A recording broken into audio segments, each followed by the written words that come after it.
श्लोक संख्या 36 से लेके और 43 तक, 36 to 43। 36वां श्लोक पढ़ता हूँ। बड़ा इम्पोर्टेंट प्रकरण है आज, बहुत ही इम्पोर्टेंट टॉपिक है, सो ध्यानपूर्वक सुनिएगा। इसका अनुवाद पढ़ता हूँ। अर्जुन ने कहा, हे वृष्णिवंशी, मनुष्य ना चाहते हुए भी पाप कर्मों के लिए प्रेरित क्यों होता है?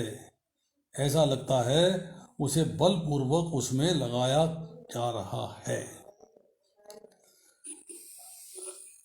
प्रश्न ये है कि चाहते हैं कि पाप का कार्य ना हो, चाहते हैं कि हमसे गलत कार्य ना हो, फिर भी हम गलत कार्य कर बैठते हैं। अर्थात जीवों की प्रकृति विकृत क्यों हो जाती है? यद्यपि कभी कभी जीव कोई पाप नहीं करना चाहता, परंतु उसे ऐसा करने के लिए बाध्य होना पड़ता है। उसे ऐसा करने के लिए बाध्य होना पड़ता है। He is compelled to do that. ऐसा क्यों होता है?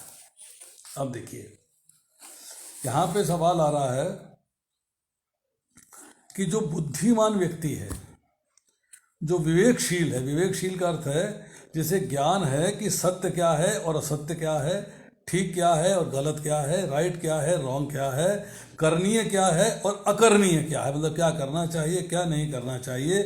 ऐसा व्यक्ति जो है वो प्रत्यक्ष में, अर्थात सामने उसको समझ में आता है कि पापों का परिणाम बुरा होता है, परंतु उसको पाप में जानते हुए भी उसमें प्रवृत्त होना ठीक नहीं लगता कि मैं पाप का कार्य करूं, ये मेरे लिए उचित नहीं है, परंतु इच्छापूर्वक पाप का कार्य नहीं करता।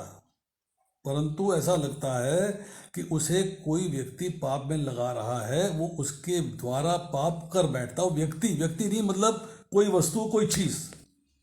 अर्थात मनुष्य को बलपूर्वक पाप में लगाने वाला कौन है, बलपूर्वक गलत कार्य कराने वाला कौन है, ये बात उसकी समझ में नहीं आ रही है। अब सवाल ये आता है कि क्या परमेश्वर ही लोगों को पापों में नियुक्त करते हैं, और या प्रारब्ध के कारण कंपेल्ड होके उसे पाप करना पड़ता है? दूसरा सवाल ये आता है कि ईश्वर जो है साक्षी है, करुणामय है, करुणा रखते हैं, इज कंपैशनेट टू ऑल। वो आपको पाप के कार्य में क्यों लगाएंगे? ईश्वर क्यों लगाएंगे? दूसरा, पूर्व जन्म के संस्कार, जो पूर्व संस्कार हैं, जो आपके ऊपर इंप्रेशंस हैं, वो सारे जड़ हैं, मतलब मटेरियल हैं, वो एक्टिव नहीं हैं। वो पाप क्यों कराएंगे? जैसे मैंने पहले कहा कि विचारवान जो व्यक्ति है स्वयं पाप नहीं करना चाहता, तो दूसरा कौन है जो उसे इस पाप के कार्य में लगा देता है? ये आज का टॉपिक है, बड़ा इम्पोर्टेंट टॉपिक है। इसको जो है बहुत ही ध्यानपूर्वक सुनना और समझना। कहते हैं, दुर्योधन बात कह रहा है गर्ग संहिता में अश्वमेध खंड में 50वें अध्याय के 36वें श्लोक में, जानामि युक्तो अस्मि तथा करोमि। दुर्योधन कहता है, मैं धर्म को जानता हूं, मैं जानता हूं धर्म क्या है, परंतु धर्म का कार्य करने में मेरा प्रवृत्ति नहीं होती, मेरा मूड नहीं बनता है। मैं अधर्म को भी जानता हूं कि अधर्म क्या है, परंतु अधर्म का कार्य करने से मेरी निवृत्ति नहीं होती, छुटकारा नहीं होता, उसको छोड़ नहीं पाता। मेरे हृदय में कोई देव है जो मेरे से जैसा करवाता है वैसा मैं करता हूं। मतलब मेरे हृदय में कोई देव है जो वो मुझसे जैसा कार्य करवाता है मैं वैसा कार्य करता हूं। ये जो है दुर्योधन के वर्ड्स हैं। अब सवाल ये है कि पाप का कार्य क्यों होता है, इसकी चर्चा चल रही है। तो इसमें भगवान क्या कहते हैं, भगवान ने इसका जो है अर्जुन को क्या उत्तर दिया है?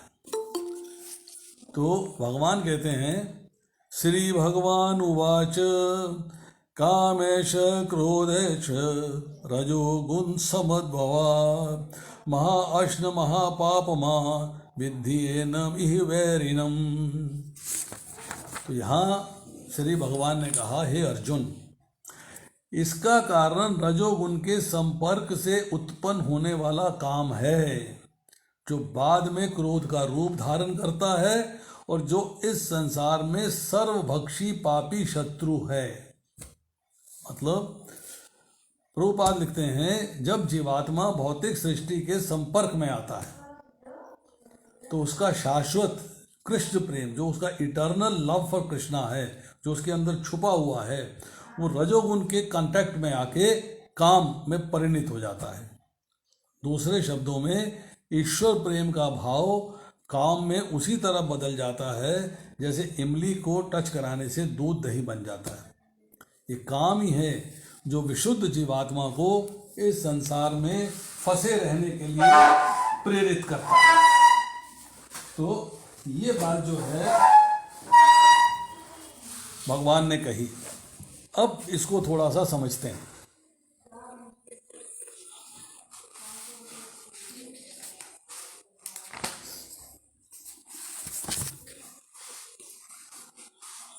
चौंतीसवें श्लोक में चर्चा आई थी राग और द्वेष के बारे में, जिसको हमने पिछली बार डिस्कस किया था। उन राग और द्वेष जो है सूक्ष्म है, और उनका जो स्थूल, जो उनका जो है ग्रॉस फॉर्म है, वो है कामना और क्रोध। काम का मतलब है कामना, यहाँ आएगी, जहाँ भी काम इस्तेमाल होगा उसका मतलब है कामना।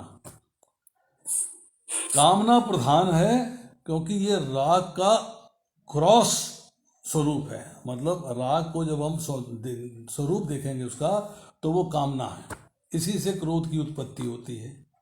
अर्थात पहले भी बताया जा चुका है कि ध्यायतो विषयान पुंसा संग तेषु उपजायते कामाद क्रोध अभिजायते। अर्थात जो है काम के साथ ही क्रोध की उत्पत्ति होती है, और अगर काम नाश हो जाएगा तो क्रोध का नाश हो जाएगा। दूसरी बात, यहाँ भगवान ने कहा रजोगुण के संपर्क से, अर्थात रजोगुण से राग, राग means attachment of worldly things, संसारिक वस्तुओं के प्रति हमारी अटैचमेंट हो जाती है, तो राग से रजोगुण की उत्पत्ति होती है और रजोगुण की राग से होती है। मतलब दोनों एक दूसरे के कांटेक्ट में हैं। जैसे कि बीज से पेड़ बनता है और फिर पेड़ से बीज बनता है, फिर बीज से पेड़ बनता है, फिर पेड़ से बीज बनता है। अर्थात रजोगुण से राग बढ़ा और राग बढ़ा तो रजोगुण बढ़ा। ये दोनों एक दूसरे के साथ इंटरडिपेंडेंट हैं। अब आई कि महाशन। महाशन का मतलब है बहुत खाने वाला। बहुत खाने वाला, बहुत खाने वाले का मतलब क्या है कि ये कामना जो है भोगों को भोगते भोगते, काम जो है भोगों को भोगते भोगते कभी तृप्त नहीं होता है। ये कहा गया है कि जितना मर्जी आप अग्नि के अंदर घी डाल लो, उसमें आहुति डाल लो, अग्नि कभी तृप्त नहीं होती, वो जलती रहेगी। इसी तरह ये जो भोग हैं, ये जितने मर्जी आप भोग लो, कामना कभी समाप्त नहीं होती, कामना कभी तृप्त नहीं होती, कामना हमेशा चलती रहती है। अब कहा काम ही इस मनुष्य को नाना प्रकार के भोगों में आसक्त करके उसे बलात् पाप के कार्यों में लगाता है। यही भगवान ने कहा कि इसकी उत्पत्ति रजोगुण के संपर्क से काम है। अर्थात काम जो है मनुष्य को नाना प्रकार और अलग अलग प्रकार के भोग हैं, ये एंजॉय कर लो, ये एंजॉय कर लो, ये एंजॉय कर लो, ये एंजॉय कर लो। तो उसके बाद जब एंजॉयमेंट के लिए आपके पास फैसिलिटी नहीं होती, तो आप फैसिलिटी अरेंज करने के लिए पाप का कार्य करते हो। अब आती है बात इसी श्लोक के अंदर, आगे चलते हैं। जैसे हमने बताया कि राग से कामना की उत्पन्न होती है और कामना से राग बढ़ता है। तो जब आप बीज से पेड़ बढ़ता जाएगा, बार बार बीज होते रहेंगे, बार बार पेड़ बनेंगे, बार बार बीज होते रहेंगे, बार बार पेड़ बनेंगे। तो इसी तरह जो है राग आता रहेगा, कामना होती रहेगी, राग आता रहेगा, कामना होती रहेगी, वो कभी समाप्त नहीं होती। It never ends. अब कामना क्या है, छोटी भाषा में समझ लें कि मेरे को जो चीज़ चाहिए वो मिल जाए, Whatsoever I need, I should get it। वो कामना है कि जो मेरे को चाहिए वो मुझे मिल जाए, ये है। और किसकी कामना है? नॉर्मली व्यक्ति कामना करता है ऐसी वस्तु की जो विनाशील है, जो समाप्त होने वाली है, जो खत्म होने वाली है, जो जड़ है। जड़ पदार्थ जो है, जड़ है, उसको मैं जमा कर लूँ, उसको मैं संग्रह कर लूँ। सुख की आसक्ति, कि इससे मुझे सुख मिलेगा, इससे मुझे आनंद मिलेगा। अब 31वें से लेके और 35वें श्लोक तक 31 to 35 चर्चा हुई है अश्रद्धा, असूया, दुश्चिंता, मूढ़ता, प्रकृति की परवशता, राग द्वेष, स्वधर्म में अरुचि और परधर्म में रुचि। हमने पिछली बार 35वें श्लोक में किया था। अब इनमें से कौन सा कारण है कि मनुष्य जो है उसके ऊपर विचार नहीं करता और पाप में प्रवृत्त हो जाता है? इसके अलावा कि कौन से कारण से, क्या प्रारब्ध से, क्या योग के अनुसार, क्या सर्कमस्टांसेस के अनुसार, क्या कर्मों के अनुसार, क्या बुरे संग के अनुसार, क्या समाज के रीति रिवाज के अनुसार, किस कारण से मनुष्य जो है पाप के कार्य में लग जाता है, ये बात का जो है फैसला अब इस अगले श्लोकों में होगा।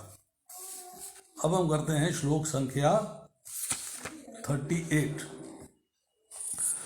धूमेनाव्यतो ब्रही यथा आदर्श मलेन च यथा उल्बेन आवृत गर्भ तथा तेन इदम आवृतम।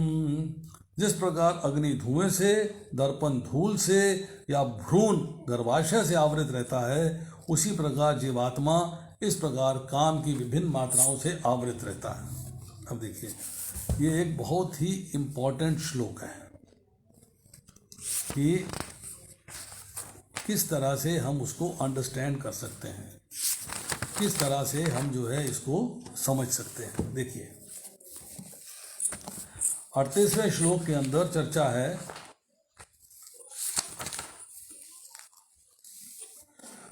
धुएं से अग्नि ढकी रहती है।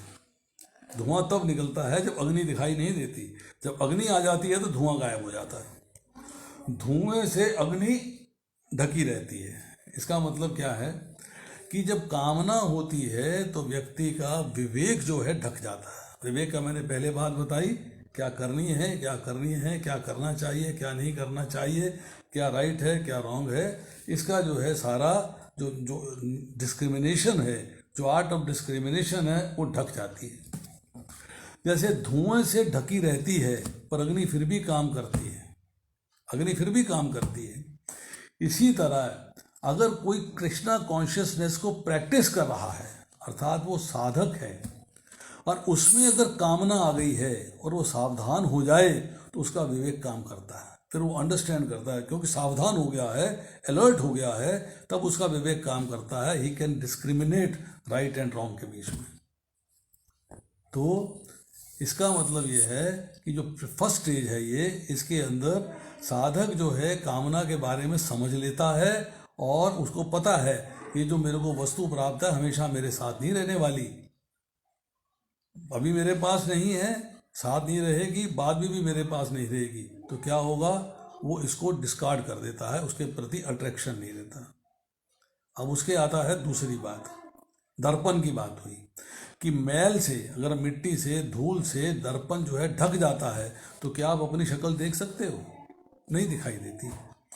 ऐसे ही कामना जब बढ़ जाती है, जब डिज़ायर बढ़ जाती है, तो जो साधक है, जो कृष्णा कॉन्शियसनेस को प्रैक्टिस कर रहा है, उसको ज्ञान नहीं रहता क्या राइट हैंड क्या रॉन्ग है, अर्थात आर्ट ऑफ डिस्क्रिमिनेशन, बुद्धि जो है हर ली जाती है, बुद्धि फेल हो जाती है। उसके अंदर जो है पता है ये वस्तु नाशवान है, ये समाप्त हो जाएगी, परंतु उसको भोगने का, उसको संग्रह करने की कामना उसके अंदर बनी रहती है। और ज्यों ज्यों बढ़ती है कामना, त्यों त्यों मनुष्य का पतन होता है, त्यों त्यों फॉल डाउन होता है। अब दूसरी बात, महत्व किसका है? महत्व उस वस्तु का है या उसकी यूटिलिटी का है? यार ये वस्तु आएगी तो ऐसे यूज होगी, तो यूज ज़्यादा इंपॉर्टेंट हो गया ना।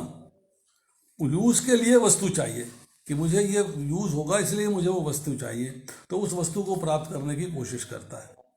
तो यहाँ पर जो है, अगर कामना करते हो तो क्या पक्का है कि आपको वस्तु मिल जाएगी? Are you sure? आपने डिज़ायर करी और डिज़ायर करने के बाद आर यू श्योर कि आपको वस्तु प्राप्त हो जाएगी?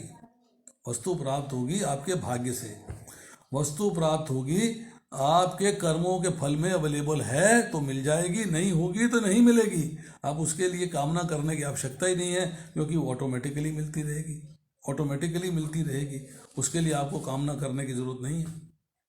तीसरा है, जैसे प्लेसेंटा से गर्भ ढका रहता है, जेर से गर्भ ढका रहता है, बच्चा ढका रहता है, ठीक है। इसमें क्या है, हाथ पैर नहीं मोड़ पाता, खुला खोल नहीं सकता, लड़का है लड़की है आपको पता नहीं रहता। तो तीसरी अवस्था के अंदर आपको कर्तव्य और अकर्तव्य, करणीय और अकरणीय, राइट एंड रॉन्ग का भेद नहीं रहता। मतलब आपका विवेक जो है, आपकी जो आर्ट ऑफ डिस्क्रिमिनेशन है, वो पूरी की पूरी ढक गई, अब वो क्लियर नहीं है। और जब विवेक ढक जाता है, आप सही गलत में भेद नहीं कर पाते हैं, तो कामनाओं का वेग बढ़ जाता है, तब कामना जो है वो अप हो जाती है। अब अगर व्यक्ति कामना को पहचान लेता है, कामना को समझ लेता है, तब उसकी जो है, जो कामना को नष्ट करने में प्रयास करता है, तो उसके लिए इजी हो जाता है, उसके लिए इजी हो जाता है। अब यहाँ पे जो है थोड़ी सी चर्चा और करते हैं इसके अंदर, कि काम की गाढ़ता से वासना पूर्ति में जड़ हो जाता है व्यक्ति, समझ में नहीं आता मैं क्या करूं क्या नहीं करूं। तो अंतःकरण में अज्ञान आ जाता है, अज्ञान से वो मोह में चला जाता है, मोहित हो जाता है, भ्रम में आ जाता है, अर्थात तमोगुण में पहुंच जाता है। इसीलिए जो है प्रभुपाद लिखते हैं कि जब मैल से दर्पण पे धूल आ जाती है, तो उसका उन्होंने एग्जाम्पल दिया है, पशु एंड पक्षी के समान है, कि अंदर उनको, पशुओं को समझ में नहीं आता क्या राइट है क्या रॉन्ग है, उनको पल्ले नहीं पड़ती, क्योंकि बुद्धि कम होती है, थोड़ा समझ में आता है परंतु पूरे तरीके से समझ में नहीं आता, तो वो बात नहीं समझ सकते हैं राइट क्या है और रॉन्ग क्या है। This creates a problem. अब आती है बात थोड़ी सी, कि इस पृथ्वी पर उपलब्ध, ये महाभारत के अंदर श्लोक है, इस पृथ्वी पर उपलब्ध समस्त भोजन सामग्री, स्वर्ण, पशु, धन, स्त्रियां किसी एक व्यक्ति के लिए पर्याप्त नहीं है। हर व्यक्ति को शांति प्राप्त करने का प्रयास करना चाहिए, हर व्यक्ति को शांति प्राप्त करने का प्रयास करना चाहिए। ये जानते हुए भी कि इन्हें पूर्ण करना, इसका प्रयास करें तब भी पूर्ण नहीं होता, और कामना को फिर कैसे डील करना है, साम दाम भेद से।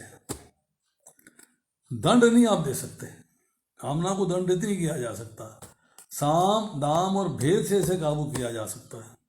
अब एक सवाल और, कि सारे कार्य के भगवान द्वारा ही होते हैं, परंतु कामना तो सूक्ष्म वासनाओं से उत्पन्न होकर जीव को काबू कर लेती है, कर्म करवा देती है। इसलिए कामना को पाप का साकार रूप अर्थात पापमा कहा गया है, पापमा। अब कामना की उत्पत्ति कैसे हुई, देखिए, इंद्र विषयों के प्रति आपकी एक अट्रैक्शन हुई, ध्यातो विषयान पुण्य हो गई, कामना हुई तो कर्म हुआ। मतलब ये चीज़ें जो हैं वो व्यक्ति को इंस्टिगेट करती हैं, स्टिमुलेट करती हैं, भड़काती हैं। और एक कहा गया है कि अगर कामना ज़ीरो होगी कामना, मतलब आपकी कामनाएं नहीं होंगी, जो कि दूसरे अध्याय के 17वें और 71वें श्लोक में चर्चा करी गई है, कि आपकी कामनाएं जो है जीरो लेवल पे हैं, तब आप साधक से एडवांस करते जाते हो, सतोगुण में हो, विशुद्ध सतोगुण में चले जाओगे। जब आपकी कामनाएं हैं उनको फुलफिल करने का प्रयास करते हो, तब आप रजोगुण में हो। और अगर कामनाएं एक्सेस हो जाती हैं, एक्सेस अनलिमिटेड है, तो आप उनको जो है करने का प्रयास करते हो, तब वो कामनाएं जो हैं अनलिमिटेड तमोगुण में ले जाती हैं और आपसे पाप का कार्य हो जाता है, तब आपसे पाप का कार्य हो जाता है। तो सतोगुण जब बढ़ता है तो रजोगुण से जो उत्पन्न कामनाएं हैं उनको वश में किया जा सकता है, because now you understand what is right and what is wrong. ठीक है। अब अगर मान लो कामना आपकी है और आपको कामना पूरी कर दी जाए तो एक और खड़ी हो जाएगी, उसको पूरा करते हैं फिर एक और खड़ी हो जाएगी, अर्थात कामनाएं कभी समाप्त नहीं होती। इसलिए इसको कहा गया है माँ शना, सर्वभक्षी। और ये मीठे शब्दों से भी नहीं समाप्त होगी, भेद से भी नहीं समाप्त होगी, क्योंकि महापापमा है, ये दाम से भी नहीं बुझेगी। अल्टीमेटली आपको इसे कंट्रोल करने के लिए बहुत जोर लगाना पड़ेगा। अब आती है कामना के रूप क्या है, इसकी चर्चा होती है। तो अब हम करते हैं श्लोक संख्या 39। श्लोक संख्या 39। आवृतम ज्ञानमेतेन ज्ञानिना नित्यवैरिणा कामरूपेण कौन्तेय दुष्पूरेण अनलेन च। इस प्रकार चतुर जीवात्मा की शुद्ध चेतना उसके काम रूपी नित्य शत्रु से ढकी रहती है, जो कभी भी तुष्ट नहीं होता और अग्नि के समान जलता रहता है। अग्नि के समान जलता रहता है। प्रभुपाद लिखते हैं, भौतिक जगत में समस्त कार्यकलापों का केंद्र बिंदु मैथुन काम सुख है, अतः इस जगत को मैथुन आगार या विषय जीवन की हथकड़ियां कहा गया है। मनुस्मृति में कहा गया है, कितना भी विषय भोग क्यों ना किया जाए, काम की कभी तृप्ति नहीं होती। जिस प्रकार निरंतर ईंधन डालने से अग्नि कभी नहीं बुझती।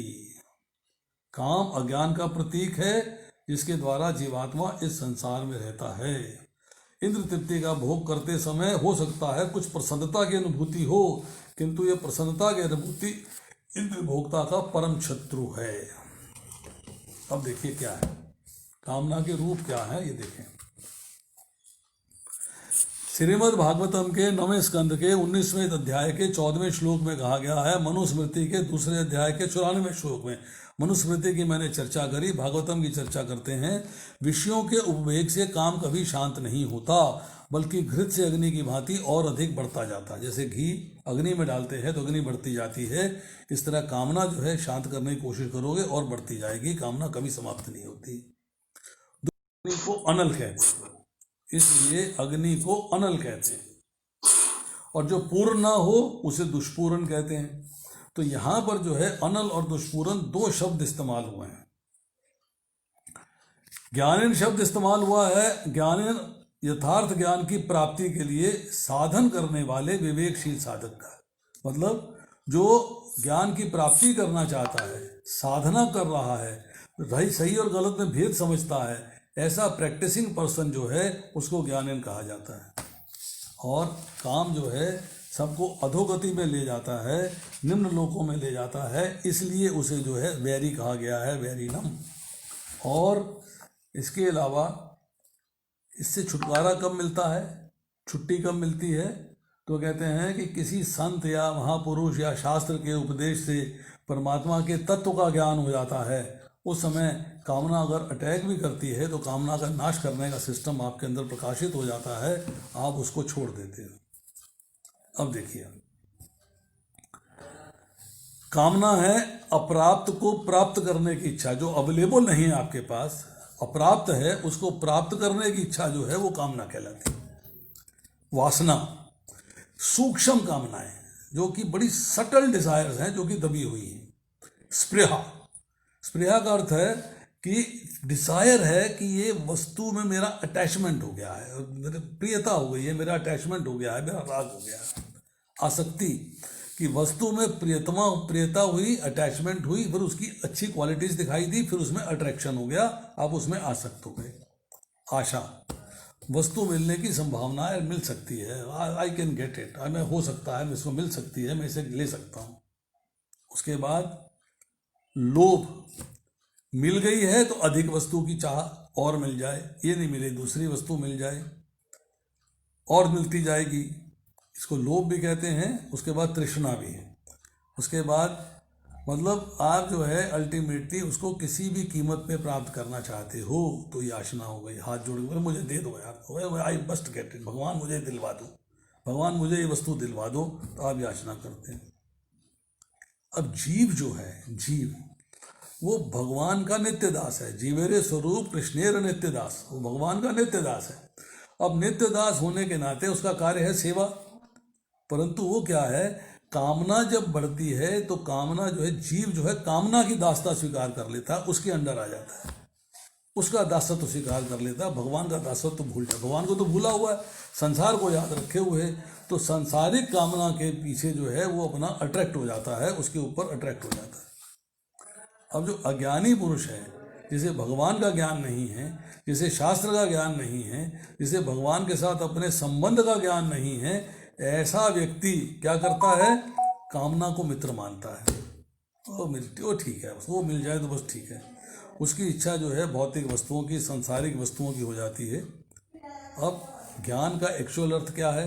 भगवान का ज्ञान, जीव का ज्ञान, प्रकृति का ज्ञान, काल का ज्ञान, कर्म का ज्ञान, मेनली भगवान का, जीव का और प्रकृति का ज्ञान। पर ये सारा ज्ञान जो है, चूंकि कामना की दास्ता स्वीकार कर चुके हैं, इसलिए काम से ढका हुआ है, काम से ढका हुआ है।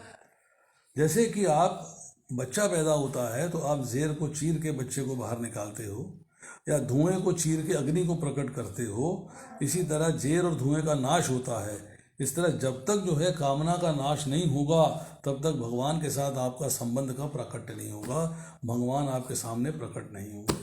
मतलब आपको जो है भगवान के साथ संबंध प्रकट करना है अपना, भगवान से संबंध समझना है, भगवान की राम रूप गुण लीला धाम को समझना है, तो आपको कामना का नाश करना होगा। ये काम कराते हैं बोनाफाइड स्पिरिचुअल मास्टर। जो स्पिरिचुअल मास्टर बोनाफाइड हैं, प्रामाणिक गुरु हैं, उनके सानिध्य में आप ये कार्य करते हो। तो जैसे हमने कहा कि कामना जब बढ़ती है तो उसका परिणाम क्या होता है? दुख, संताप, नरक। मतलब आप पाप का कार्य कर बैठते हो। तो जो विवेकशील है, जो समझता है राइट एंड रॉन्ग, करनीय अकरनीय, क्या करना चाहिए क्या नहीं करना चाहिए, जिनको जागृति है, जो जागे हुए हैं सबके प्रति, समझदार हैं, समझ सकते हैं, उनके अंदर जो है अज्ञान समाप्त होता है और आस्ता आस्ता जो है कामना भी नष्ट हो जाती है, कामना भी नष्ट हो जाती है। अब आती है श्लोक संख्या 40। श्लोक संख्या 40 में क्या कहा गया है? इंद्रियाणि मना बुद्धि अस्य अधिष्ठानम उच्यते एते विमोहयति ऐषा ज्ञानम आवृत्य देहिनम। इंद्रियां, मन तथा बुद्धि इस काम के निवास स्थान हैं। इनके द्वारा ये काम जीवात्मा के वास्तविक ज्ञान को ढककर उसे मोहित कर देता है। तो यहाँ प्रभुपाद लिखते हैं, जीव के शरीर के विभिन्न सामरिक स्थानों पर अपना अधिकार कर लिया है। अतः कृष्ण उन स्थानों का संकेत कर रहे हैं जिससे शत्रु को जीतने वाला ये जान ले कि शत्रु कहाँ है। बड़ा इंपॉर्टेंट लाइन है कि अगर आप उस कामना पे विजय प्राप्त करना चाहते हो तो आपको पता होना चाहिए कि कामना रहती कहाँ है, कामना का ओरिजिन कहाँ है, कामना की डेवलपमेंट कहाँ से है। कामना तथा इंद्रियां काम की शरण हो जाती है। काममय बुद्धि से आत्मा प्रभावित होता है, जिससे अहंकार उत्पन्न होता है और वह पदार्थ से तथा मन तथा इंद्रियों से अपना कांटेक्ट, अपना रिलेशनशिप स्थापित कर लेता है। तो ये चर्चा है, अब इसको समझने की कोशिश करते हैं। तीसरे के 40वें में काम जो है रहता कहाँ है, ये बात समझे। 5 स्थानों में लिखा है यहाँ पर। 5 स्थान कौन से हैं? पदार्थ में, तीसरे अध्याय के 34वें श्लोक में बताया, इंद्रियों में, मन में, बुद्धि में और अहम अर्थात कर्ता में अविद्या के रूप में। अब काम अहम में ही रहता है। मेरा अमुक वर्ण है, मेरा संप्रदाय है, मेरी नौकरी है, मेरा मकान है, मेरी प्रकृति है। ये प्रकृति के साथ हमारा माना हुआ संबंध है। हम भगवान के साथ अपने संबंध को भूल गए। काम बंधनम एव एकम नान्य दस्ती है बंधनम। काम बंधन मुक्तो ही ब्रह्म भुआय कल्पते। महाभारत के शांति पर्व का श्लोक है ये, कि जगत में कामना ही एकमात्र बंधन है। इस जगत में कामना ही एकमात्र बंधन है, दूसरा कोई बंधन नहीं है। जो कामना के बंधन से छूट जाता है वह ब्रह्म भाव को प्राप्त करने में समर्थ हो जाता है, अर्थात ब्रह्म के पद पे आ जाता है। यही चर्चा जो है 14वें अध्याय के 26वें श्लोक में कही, ब्रह्म भूयाय कल्पते। 18वें अध्याय के 54वें श्लोक में ब्रह्मभूत प्रसन्न आत्मा, अर्थात ब्रह्म का पद क्या है। दूसरे अध्याय के 72वें श्लोक में ऐशा ब्राह्मी करके चर्चा हुई है। कि चर्चा का क्या है, आत्मा के 8 गुण जो हैं, जब वो अवेलेबल हो जाते हैं, जब उस लेवल पे अचीव कर लेता है, तब वो ब्रह्म के पद पे आता है। वो 8 गुण क्या है? धर्माधर्म से शून्य अर्थात पाप से शून्य, मृत्यु रहित, जरा अर्थात बुढ़ापा रहित, भोजन इच्छा, भोजन की इच्छा नहीं है, भोजन इच्छा रहित, पिपासा शून्य अर्थात प्यास नहीं है, शोक रहित मतलब नो लेमेंटेशन, सत्य काम अर्थात फुल्ली ट्रुथफुल एंड सत्य संकल्प ऑल डिजायर्स फुल्ली सेटिस्फाइड, ये 8 गुण उसके अंदर आ जाते हैं। संपर्क होता है तब आपको सुख का लालच हो जाता है, सुख का प्रलोभन हो जाता है। तो क्या है कि मन के अंदर वो बात गई है, मन से बुद्धि में गई है, बुद्धि फैसला नहीं कर पा रही है, तो क्या होता है कि इंद्रियां जो है मन को भी खींच लेती हैं। यही कहा है इंद्रिया नाम ही चरताम, जब आपका मन किसी इंद्रिय पे विचलित हो जाता है, इंद्रिय पे लग जाता है, तब वो बुद्धि को भी वो इंद्रिय बुद्धि को भी हर लेती है। तो इंद्रियां और मन मिल के बुद्धि को हर लेते हैं, बुद्धि को खींचते हैं, तो क्या होता है ज्ञान ढक जाता है, जो नॉलेज है वो कवर हो गई। और जब कामना ने ज्ञान को ढक दिया, इंद्रियों मन और बुद्धि के द्वारा उसे मोहित कर दिया, तो पतन तैयार है। Then fall down is ready, आप गिरोगे। अब आती है प्राकृतिक अहंकार अर्थात फॉल्स ईगो। इसके फॉल्स ईगो के रूप में जीव के काम के सूक्ष्म तत्व जो है वो अविद्या कहलाती है। वो प्रथम आवरण के रूप में बुद्धि में है। प्राकृत अहंकार डेवलप हो गया, परिपक्व हो गया। अब दूसरे अधिष्ठान के रूप में मन के अंदर है, उसको ढक दिया। अब मन अब इंद्रियों की ओर चल दिया। जब कामना ने इंद्रियों को आधार बना लिया है, मन अब इंद्रियों की ओर आ रहा है, कामना ने इंद्रियों को बेस बना लिया है, तो इंद्रियां विषयों से आसक्त हो गई। अर्थात देह को मैं, मेरा, मेरे लिए मान लेना। मैं देह मतलब मैं शरीर हूँ, शरीर मेरा है। तो देह से संबंध आने से कामना करना, भोगने की बात से बंधन में आ जाता है व्यक्ति, बंधन में बन जाता है, क्योंकि कर्म ही ऐसे करता है। और अगर वो संबंध आत्मा से स्थापित कर लेता है, फिर वो बंधन में नहीं आता, फिर वो बच जाता है। तो यहाँ जो कहा गया है कि कामना जो है रजोगुण का कार्य है, मैंने पहले बात करी, और मोह जो है तमोगुण का कार्य है। तो रजोगुण और मोह पास पास रहते हैं। अब सुनिए कैसे हैं।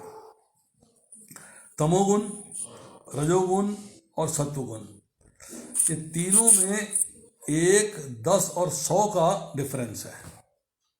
अगर तमोगुण को 1 मानेंगे तो रजोगुण उससे 10 गुना स्ट्रांग है, और अगर उसको 10 मानेंगे तो सतोगुण उससे 10 गुना स्ट्रांग है, अर्थात 100 गुना, तमोगुण से 100 गुना हो गया। तो कौन सी चीज़ पास हुई? तमोगुण से पास है रजोगुण, सतोगुण दूर है। रजोगुण से पास है, बीच में है। तमोगुण भी 10 गुना कम है और सतोगुण भी 10 गुना ज़्यादा है, तो मिडल में है। पर सतोगुण से तमोगुण 1 है, 100 गुना पीछे है, और रजोगुण 10 गुना पीछे है। तो इनका जो कनेक्शन है आपस में, वो एक दूसरे को पलटता रहता है, आगे पीछे बढ़ता जाता है। तो इस तरह जब कामना जो है पहले इंद्रियों को सुख के प्रलोभन में लगाती हैं, इंद्रियां मन को खींचती हैं, इंद्रियां और मन मिलके बुद्धि को खींचते हैं, और फिर जो ज्ञान को ढक के, कामना ज्ञान को ढक देती है, इंद्रियों को, मन को, बुद्धि को उसे मोहित कर देती है और पतन के गड्ढे में डाल देती है, अर्थात पुनरपि जन्मम पुनरपि मरणम। अब देखिए एक एग्जाम्पल दिया गया, एक छोटा सा एग्जाम्पल है कि अगर नौकर अच्छा है और मालिक उसे निकाल दे तो उसे अच्छा नौकर नहीं मिलेगा, और अगर मालिक अच्छा है और नौकर उसे छोड़ दे तो उसे अच्छा मालिक नहीं मिलेगा। इसी तरह कहा गया है कि मनुष्य को परमात्मा प्राप्ति किए बिना शरीर को संसारिक भोग और संग्रह में खो देता है, फिर उसे मनुष्य शरीर नहीं मिलेगा, नरक की प्राप्ति होगी। भगवान यही 16वें अध्याय में कहते हैं कि मैंने नरक को बनाया है प्यूरिफिकेशन के लिए। जीव जो गलत कार्य कर बैठते हैं, पाप का कार्य कर बैठते हैं, उनकी प्योरिफिकेशन होके, वो अपग्रेड होके फिर पृथ्वी लोक पे आते हैं। पर जो पृथ्वी लोक में व्यक्ति बैठे हैं, वो जानबूझ के, मतलब बिना अंडरस्टैंड किए हुए नरक लोक में जाने का प्रयास करते हैं, तो अच्छी बात नहीं है ये। तो इसी तरह कहते हैं कि जब शरीर की प्राप्ति हुई है, आप भगवान से संबंध बनाने के बजाय कामना के रास्ते से, संसार से संबंध बना लेते हो, तो आप अल्टीमेटली जो है आपको वो शरीर नहीं मिलेगा। मतलब आपने एक अच्छा मालिक खो दिया, भगवान को तो आप याद नहीं रखते हो। अब इसमें क्या है, अगर अच्छी वस्तु का तिरस्कार होता है और अंतःकरण अशुद्ध होता है, तो जब अंतःकरण अशुद्ध होता है किससे? कामना से। डिजायर आपकी जो है सत्यानाश कर देती है। इसीलिए दूसरे अध्याय के 70वें और 71वें श्लोक में कहा गया है, एक में कहा गया है कामनाएं जो हैं बहती नदी के समान, समुद्र के अंदर प्रवेश करने वाली नदियों के समान आती रहती हैं, देना है। अर्थात इंद्रियों का इंद्र विषयों से जो कनेक्शन हो रहा है उसे कट कर दीजिए, उसे हटा दीजिए, तो आगे बात नहीं बढ़ेगी, आगे बात नहीं जाएगी। This is what is wanted.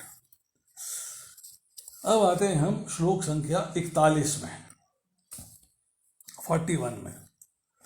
तस्मात् त्वमिन्द्रियाणि यादो नियमं भर्तर्षभः पापमानं प्रजहि एनं ज्ञान विज्ञान नाशनम। इसलिए हे भरतवंशियों में श्रेष्ठ अर्जुन, प्रारंभ में ही इंद्रियों को वश में करके इस पाप के महान प्रतीक काम का दमन करो और ज्ञान तथा आत्म साक्षात्कार के इस विनाशकर्ता का वध करो। इंद्रियों को वश में कर दी, लेके चल रहे हो कि मैंने उसको सुना नहीं है, मेरे को उसकी जरूरत नहीं। आपने उसको सुना नहीं, आपको उसकी आवश्यकता नहीं। आपने उसको देखा नहीं, आपको उसकी आवश्यकता नहीं। तो यहाँ चर्चा आ रही है कि 41वें श्लोक में प्रारंभ में ही इंद्रियों को वश में करके, प्रारंभ में, तो यहाँ जो है प्रभुपाद जी लिख रहे हैं कि भगवान ने अर्जुन को प्रारंभ से ही इंद्रिय संयम करने का उपदेश दिया, इंद्रिय संयम करने का उपदेश दिया, जिससे वह सबसे पापी शत्रु काम का दमन कर सके, सबसे पापी शत्रु काम का दमन कर सके, जो आत्म साक्षात्कार या आत्मज्ञान की उत्कंठा को विनष्ट करने वाला है। कि जब कामनाएं होती हैं तब आप आत्म साक्षात्कार का ज्ञान नहीं कर सकते, क्योंकि आप अज्ञान में चले गए हो। आत्म साक्षात्कार क्या है? मैं कौन हूँ, मैं कहाँ से आया हूँ, मृत्यु के बाद मुझे कहाँ जाना है, भगवान कौन है, भगवान का मेरे से क्या संबंध है, वो संबंध मैंने कैसे निभाना है, हाउ डू आई प्रैक्टिस, मेरा रिलेशनशिप को मैंने कैसे मेंटेन करना। तो यहाँ जो है आत्म और अनात्म के भेद का बोध, अर्थात ज्ञान ये आत्मा शरीर नहीं है, विज्ञान से आत्मा की स्वाभाविक स्थिति वो परमात्मा के साथ अपने संबंध का विशिष्ट ज्ञान सूचित होता है। इसकी अभी चर्चा करेंगे। अब आती है चर्चा 41वें श्लोक में कि पहले भगवान ने बताया कि काम के आश्रय जो इंद्रियां हैं, मन है, बुद्धि है, उनको आपने आस्ता आस्ता जीतना है, उसको जीतना है। कि इंद्रियों को जीत होने से विषयों से वियोग हो जाएगा, डिसोसिएशन हो जाएगा, अगर आपने इंद्रियां कंट्रोल कर ली तो। कठोपनिषद में जो श्लोक है उसमें चर्चा आ रही है कि 5 घोड़े 5 इंद्रियों के समान है, लगाम मन के समान है, पीछे जो सारथी बैठा है वो बुद्धि के समान है और सवारी आत्मा के समान है। अगर बुद्धि डिसाइड नहीं कर पाई क्या राइट है क्या रॉन्ग है, तो मन पे कंट्रोल अर्थात लगाम पे कंट्रोल नहीं कर पाएगी, तो घोड़े उच्छृंखल हो जाएंगे, जहाँ मर्जी भागे जहाँ। अगर आत्मा ने समझ लिया, बुद्धि के ऊपर आ गया रिएक्शन, मुझे वहाँ जाना है, चलो वहाँ लेके चलो गाड़ी, वो बुद्धि वहाँ गाड़ी लेके जाती है। मतलब बुद्धि वहाँ काम समझती है, क्या करनी है, क्या करनी है, क्या करना चाहिए, क्या नहीं करना चाहिए, वगैरह वगैरह सब हो गया। तो मन कंट्रोल में हो गया, मन कंट्रोल में हो गया तो इंद्रियां कंट्रोल में हो गई। मतलब आपको किसी भी हालत में इंद्रियों को वश में करना है। और इंद्रियां वश में कैसे करेंगे? कि जब इंद्रियां वश में हो जाएंगी, डिसोसिएट हो जाएंगी विषयों के साथ, तो मन और बुद्धि ऑटोमेटिकली ग्रेजुअली कंट्रोल में आ जाएंगे। मन से जो डिजायर है और बुद्धि से डिस्क्रिमिनेशन है वो कंट्रोल में आ जाएगा, वो सेटल हो जाएगा। जब इंद्रियों पे संयम हो जाएगा, जो प्रभुपाद लिख रहे हैं इंद्रियों को संयम करो, इंद्रियों पर संयम हो जाएगा तो मन एवं बुद्धि के जो काम रूपी व्यापार है, जो कामना के कारण व्यापार हो रहे हैं, जो उनसे अट्रैक्शन हो रहा है, राग हो रहा है, द्वेष हो रहा है, समाप्त हो जाएंगे। तो जैसे भी तैसे मेहनत करके इस काम पे विजय प्राप्त कर, भगवान ये कह रहे हैं, इसका नाश कर। अब नाश के भी 2 अर्थ हैं, एक है अभाव कर दो, दूसरा है अप्रकट कर दो, दिखाई ना दे, मीन्स उसको ढक दो ना। मतलब जो आपका नाश है, जिससे वजह आपको नुकसान हो रहा है, उस कामना को ढक दो, कामना को रिमूव कर दो। अब ज्ञान और विज्ञान के अंदर जड़ से नष्ट करने की शक्ति तब आएगी जब भगवान से संबंध स्थापित हो जाएगा। तो कामना की उत्पत्ति अज्ञान से हुई है, कामना की उत्पत्ति अज्ञान से हुई है। जब ज्ञान और विज्ञान प्रकट हो जाते हैं तो कामना समाप्त हो जाती है, क्योंकि आप समझ जाते हो what is right and what is wrong, क्या ठीक है और क्या गलत है, ये बात आपको समझ में आ जाती है। तो यहाँ 41वें श्लोक में क्या है कि इंद्रियों की विषयों में आकर्षण ना हो, अर्थात प्रवृत्ति ना हो, और द्वेषपूर्वक निवृत्ति ना हो, मतलब आपने उनको त्याग देना है, उनको छोड़ देना। आप अपनी ड्यूटीज़ को परफॉर्म करते हो वर्णाश्रम धर्म के अनुसार, तो आपको कर्तव्य और अकर्तव्य, करनी अकरनीय का ज्ञान रहता है, तब आप समझ पाते हो कामना मेरे लिए यूज़फुल है कि यूज़फुल नहीं है। तो कामना सहित कार्य किया जाता है तो इसका मतलब है मनुष्य अपनी इंद्रियों के वश में है, तो उसका पतन हो जाता है, क्योंकि उसको अल्टीमेटली शरीर धारण करना पड़ता है, क्योंकि डिज़ायर फुलफिल हुआ तो भोगने के लिए आपको शरीर चाहिए। तो यहाँ जो है विज्ञान का अर्थ क्या है? विशेष ज्ञान। वी से विशेष ज्ञान का मतलब है ज्ञान। विशेष ज्ञान क्या है? तत्व ज्ञान, भगवान का ज्ञान, आत्मा का ज्ञान, जीव का ज्ञान, प्रकृति का ज्ञान। जब इसे जो है असली ज्ञान हो जाता है, तब आपको बात समझ में आती है कि यस, क्या करना चाहिए। अब जब आपकी किसी भी कामना के परिणाम जो होता है, जो उसका रिजल्ट है, उसके प्रति आपको समझ में आ गई बात, इसका रिजल्ट ये है, तो आपका आकर्षण हो जाता है, तब आपसे पाप का कार्य होता है, तब आपसे पाप का कार्य होता है। तो वास्तव में ये जो कामना है, ये ज्ञान और विज्ञान का नाश नहीं करता, उनको ढक देती है। अब आपका काम है उसको प्रकट करा देना, किसको? ज्ञान को और विज्ञान को। वो तब होगा जब आप भगवान के साथ संबंध स्थापित कर लोगे, भगवान को समझने लगोगे, भगवान के गुण रूप नाम लीला धाम को समझने लगोगे, तब आपके पास ये हट जाएगा। अगर कामना डिज़ायर ज़्यादा है तो आपको ब्लाइंड कर देंगे। अंधा मीन्स ये नहीं कि आँख से अंधा हो गया, अंधा मीन्स कि blind towards the spiritual life. जो आपको स्पिरिचुअल लाइफ जो है, जो आपकी भौतिक संसार के विमुख और भगवान के सम्मुख जो ये पोजीशन आती है, उसको वो जो है प्रकट कर देगी। यस, अब आप भगवान के सम्मुख हो, आप इसको करो। कामना होगी तो अब प्रकट कर देगी, अब भूल जाओगे, आप संसार के सम्मुख हो जाओगे, भगवान से विमुख हो जाओगे। अब इसके बाद जो है 42वां श्लोक। 42वें श्लोक में कहा गया है, इंद्रियाणि पराणि आहु इंद्रियभ्यो परम मनः मनसा तु परा बुद्धि या बुद्धि पर तु सह। कर्मेंद्रियां जड़ पदार्थ की अपेक्षा श्रेष्ठ है, मन इंद्रियों से बढ़कर है, बुद्धि मन से भी उच्च है, और वह मतलब आत्मा बुद्धि से भी बढ़कर है। यहाँ प्रभुपाद लिख रहे हैं कि इंद्रियां शरीर से श्रेष्ठ हैं, अर्थात जो इंद्रियां हैं वो शरीर में सबसे श्रेष्ठ हैं, क्योंकि विषयों को वही कांटेक्ट करती हैं। उसके बाद उससे श्रेष्ठ है मन, उससे श्रेष्ठ है बुद्धि। जो है सारी चीज़ें बताई जा रही हैं कि यदि आत्मा प्रत्यक्ष रूप में परमात्मा में लग जाए, परमात्मा में रत रहे, तो उसके अधीन बुद्धि, मन तथा इंद्रियां स्वतः परमात्मा की सेवा में लग जाएंगे। तो कठोपनिषद में एक ऐसा अंश है जिसमें कहा गया है, इंद्र विषय इंद्रियों से श्रेष्ठ है, मन इंद्रिय विषयों से श्रेष्ठ है। यदि मन भगवान की सेवा में निरंतर लगा रहता है तो इंद्रियों के अन्यत्र रत होने बुद्धि को, मन और इंद्रियां मिलकर बुद्धि को अपने अनुकूल बना लेते हैं, वे सब मिलकर आत्मा को अपने अधीन कर लेते हैं। तो सारा समस्या कहाँ से पैदा होती है? इंद्र विषयों से, सेंस ऑब्जेक्ट्स। सेंस ऑब्जेक्ट हैं तो आपकी इंद्रियां आकर्षित होंगी, इसलिए सबसे डेंजरस जो है वो सेंस ऑब्जेक्ट्स हैं, उससे बच के रहना।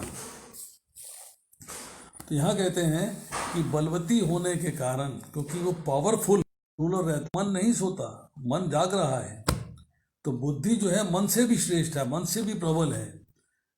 वो सब चीज़ें अनुभव करती है, अंडरस्टैंड करती है, पर ड्यूरिंग स्लीप वो भी काम नहीं करती। डीप स्लीप में मन के नष्ट हो जाने पर बुद्धि अनश्वर रहती है, अर्थात वो कार्य नहीं करती है। अब बुद्धि से परे है जीवात्मा। तो अगर आपने बुद्धि को कंट्रोल कर लिया, मन को कंट्रोल कर लिया, विषयों को कंट्रोल कर लिया, इंद्रियों को कंट्रोल कर लिया, वो कब कंट्रोल होगा? जब जीवात्मा सबको कंट्रोल करेगा, क्योंकि सबसे टॉप पोजीशन में वही बैठा हुआ है। अब आती है बात कि जब हमने ये बात कही कि स्वप्न में इंद्रियां सो जाती हैं, मन नहीं सोता, बुद्धि नहीं सोती, तो इंद्रियों से प्रबल है विषय, जो चर्चा हुई है, जो इंद्रियों को आकर्षित कर लेते हैं। अब इंद्रियां कैसे एक्ट करेंगे मन पे डिपेंड करता है, मन कहता है वो देखो तो वो देखेंगे, मन कहता है ये देखो तो ये देखेंगी, मन कहता है वो सुनो तो वो सुनेंगे, मन कहता है ये सुनो तो ये सुनेंगे। तो जिस इंद्रिय के साथ मन लगा रहता है वही कार्य करती है, दूसरी कार्य नहीं करती। और विषय भोग के संकल्प में, विकल्प में मन जो है डाउट में रहता है, करें क्या नहीं करें, क्या करें क्या नहीं करें, बड़ी मुश्किल है। पर जब बुद्धि डिसाइड कर लेती है क्या करना है और क्या नहीं करना है, तब एक्शन होता है, तब क्रिया होती है, तब कर्म होता है। तो जो इसके बाद है श्लोक संख्या 43, जो आज का लास्ट श्लोक है, उसकी चर्चा करते हैं। एवं बुद्धे परम बुद्धवा संस्तभ्य आत्मनम आत्मना जहि शत्रु महाबाहो काम रूपम दुरासदम। इस प्रकार हे महाबाहु अर्जुन, अपने आप को भौतिक इंद्रियों, मन तथा बुद्धि से परे जानकर मन को सावधान आध्यात्मिक बुद्धि कृष्ण भावनामृत में स्थिर करके आध्यात्मिक शक्ति द्वारा इस काम रूपी दुर्जय शत्रु को जीतो। आपको क्या चाहिए? वैराग्य। बुद्धि को वश में कैसे किया जाएगा? वैराग्य लाया जाएगा। और वैराग्य क्या है? व्हाट इज वैराग्य? वैराग्य कह रहा है कि बुद्धि से आपने इंद्रिय भोगों के बारे में विचार करना है, उसमें दुख क्या है, दोष क्या है, सुख क्या है, इसको बार बार विचार करना है। जब विचार करने के बाद समझ में आएंगे कि इसको भोगने के बाद फिर मुझे शरीर की प्राप्ति होगी, तब आपकी उसमें अरुचि उत्पन्न हो जाएगी। अब अरुचि हो जाएगी तो आप फिर उस कार्य को नहीं करोगे, यही वैराग्य है। आत्मा में अनंत बल है, आत्मा कमजोर नहीं है, वे कामना को मार सकती है। उसी से बल पाकर सब बलवान होते हैं, एक्टिव होते हैं, अलर्ट होते हैं, क्रियाशील होते हैं। परंतु आत्मा अपने इस महान बल को भूल गया है, फॉरगॉटन, भूल गया है। वो जो है, जैसे कि एक व्यक्ति जो है ऑफिस के अंदर अपने नौकर चाकरों के अधीन हो जाता है, इसी तरह आत्मा जो है मन, बुद्धि, अहंकार, इंद्रिय, विषय, इंद्रियों के अधीन हो गया है। उनसे संबंध स्थापित करके उनके द्वारा अच्छे अच्छे प्रलोभन जब दिखाई देते हैं तो उनके अधीन हो गया। तो इसी से उन बुद्धि के, मन और इंद्रियों के बीच में जो छुपा हुआ है कामना, वो जीवात्मा को विषयों का प्रलोभन देता है। ये इंद्रिय विषय है, उनका प्रलोभन देता है, उसे संसार में फंसाता है, वो संसार में फंस जाता है। आत्मा से ही सत्ता मिलती है, आत्मा से ही स्फूर्ति मिलती है, आत्मा से ही शक्ति मिलती है। उसी के बल से बलवान होकर ये सब उसको दबाए हुए हैं। सारे पावर वहाँ से ली है, शक्ति वहाँ से ली है, बल वहाँ से लिया है, स्फूर्ति वहाँ से ली है, सत्ता वहाँ से ली, आत्मा से। और सारे मिलके जो है आत्मा को दबा देते हैं, प्रलोभन में फंसा देते हैं। आत्मा अट्रैक्ट हो गया है और फंस गया। इसी तरह इसको जो है कहा गया है, कामना को दुर्जय, वैरी है, दुश्मन है आपका, दुर्जय है, मीन्स इसको जीता नहीं जा सकता, इसको जीता नहीं जा सकता। तो उसके बाद एक शब्द इस्तेमाल हुआ है महाबाहो, मतलब बड़ी भुजा वाले बलवान। परंतु यह भगवान इसके रेफरेंस में कहते हैं, क्या रेफरेंस में कहते हैं कि आत्मा को उसके अनंत बल की याद दिला रहे हैं कि भाई तू सबका कंट्रोलर है, तेरे को जो है इनके कंट्रोल में नहीं आना चाहिए, तू सबका कंट्रोलर है, तू सबको कंट्रोल कर, तेरे को इनके कंट्रोल में आने की आवश्यकता नहीं है। ये भगवान जो है कोशिश कर रहे हैं कहने की। तो यहाँ ये चर्चा आई कि आपको काम रूपी शत्रु को समाप्त करना है। उसके लिए शत्रु को मारने के लिए तलवार कौन सी है? तलवार है आपकी आध्यात्मिक शक्ति। मतलब आपने बुद्धि के द्वारा विचार करना है, what is right and what is wrong. वो आध्यात्मिक शक्ति जो है वो आपको जो है इस दुर्जय शत्रु से जीतने की ताकत देगी, आपको पावर देगी। तो यहाँ जो है प्रभुपाद लिखते हैं कि इसलिए मनुष्य को सहसा अपने नियत कर्मों को बंद करने की आवश्यकता नहीं है, परंतु धीरे धीरे कृष्ण भावनामृत का विकास करके भौतिक इंद्रियों तथा मन को प्रभावित हुए बिना अपने शुद्ध स्वरूप के प्रति लक्षित स्थिर बुद्धि से दिव्य स्थिति को प्राप्त हुआ जा सकता है। अर्थात स्थित प्रज्ञ होना है, स्थित प्रज्ञ, जो चर्चा हमने दूसरे अध्याय के अंदर श्लोक संख्या 54 से लेकर और 72 तक करी है, उस स्थित प्रज्ञ स्थिति में आना है। जब बुद्धि स्थिर हो जाएगी तब आप डिसाइड कर पाओगे क्या राइट है और क्या रॉन्ग है। वो रॉन्ग एंड राइट जब डिसीजन हो जाएगा तब आपको बात समझ में आएगी कि मुझे क्या करना चाहिए और क्या नहीं करना चाहिए। तो श्रेष्ठ बुद्धि के द्वारा कृष्ण भावनामृत में ट्रेन होना चाहिए, प्रशिक्षित होना चाहिए। मीन्स आपको गुरु के सानिध्य में, शिक्षा गुरु के सानिध्य में, दीक्षा गुरु के सानिध्य में जाके आपको जो है ज्ञान प्राप्त करना है और ज्ञान प्राप्त करके उस ज्ञान के मार्ग में चलना है कि किस प्रकार मैं अपने आप को कृष्ण भावनामृत में ट्रेन कर सकता हूँ। What is the right path, ठीक रास्ता क्या है, ठीक रास्ते पे मुझे कैसे चलना है। हरे कृष्णा। आज इतना ही। किसी का कोई प्रश्न है तो पूछ सकता है। Any questions?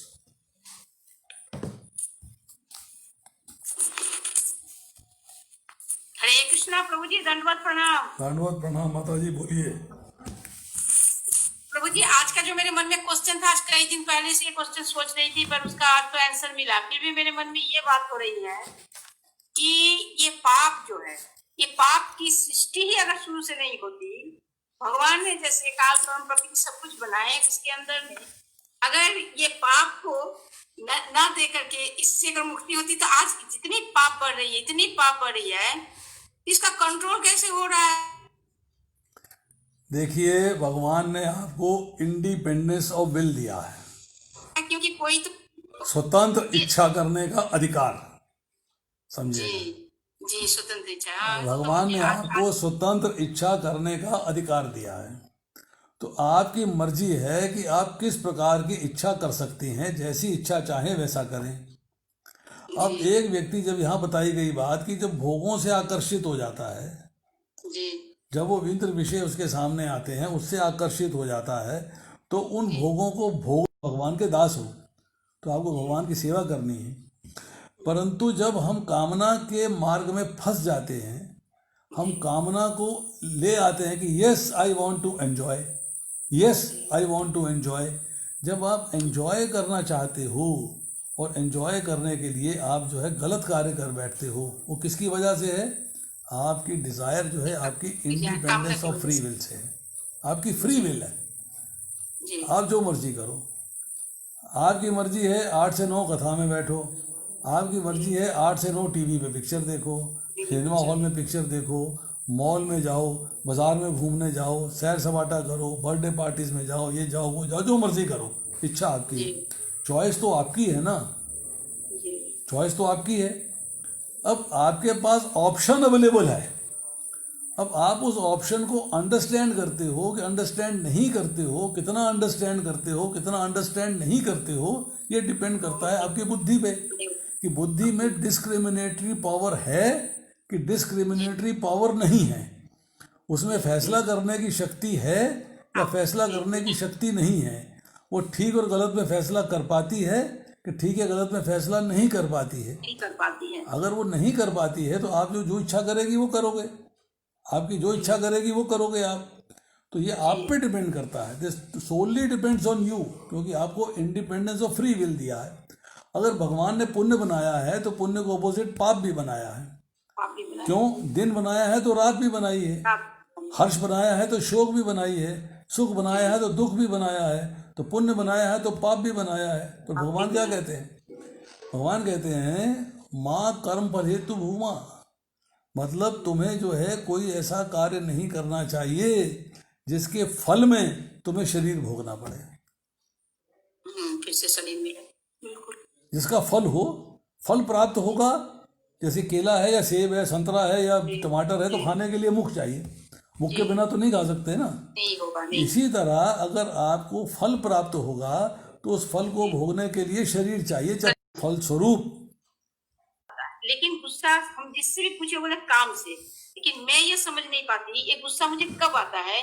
जब मैं चाहती हूँ कि मैं थोड़ी से बैठ करके भागवत गीता पढ़ूं या थोड़ी या भागवतम पढ़ लूं या तो मैं चैतन्य चरितामृत पढ़ूं और क्लास करूं, तो मुझे टाइम नहीं मिलती। ये काम पड़ी, वो करना है, वो मुझे ही करना है, कोई मेरे साथ और ही नहीं करना, मुझे ही है।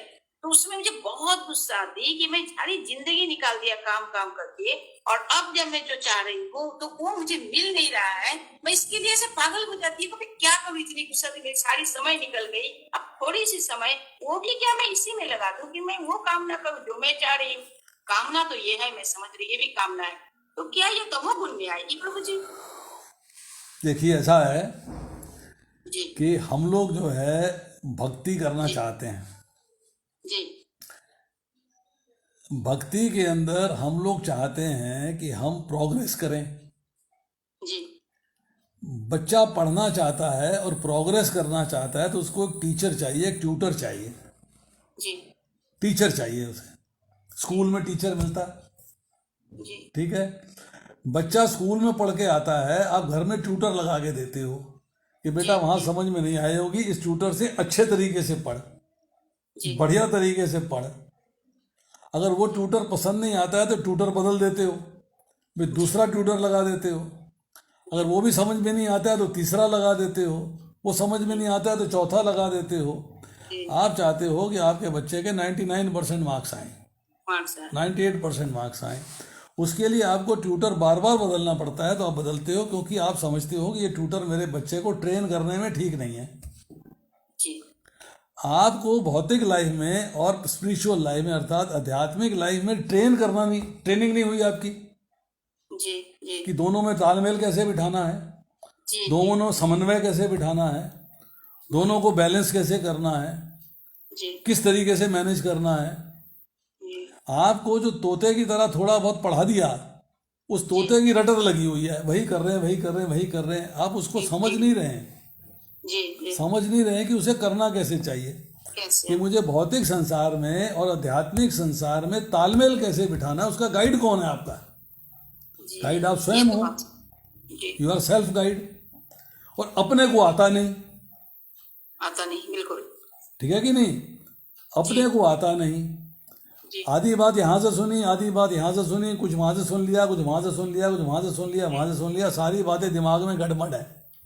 जी जब सारी बातें दिमाग में गड़बड़ हैं तो उनसे आप जो है निष्कर्ष नहीं निकाल पाते, बुद्धि नहीं फैसला कर पाती कि भैया क्या करूं तो क्या ना करूं।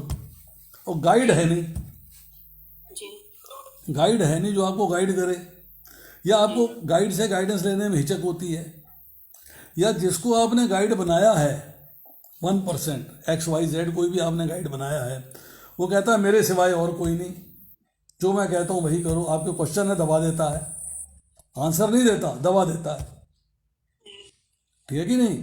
तो उससे जो है आपको जब तक एक प्रॉपर गाइड नहीं मिलेगा, एक प्रॉपर ट्रेनिंग नहीं मिलेगी, प्रॉपर तालमेल बनाने का सिस्टम नहीं समझ में आएगा, जी जी तब तक आप भगवत गीता पढ़ो या भागवतम पढ़ो, चैतन्य चरितामृत पढ़ो या घर का काम करो या न करो, जो करो आप कंफ्यूज रहोगे। और जब वो कामना पूरी नहीं होती है तब आपको क्रोध आता है। जी जी जब विचार पूरे नहीं तब मुझे क्रोध आती है। क्रोध तो तभी आएगा ना कि आपकी कामना पूरी नहीं हो रही। पूरी नहीं। अगर कामना पूरी हो जाए तो क्रोध नहीं आएगा।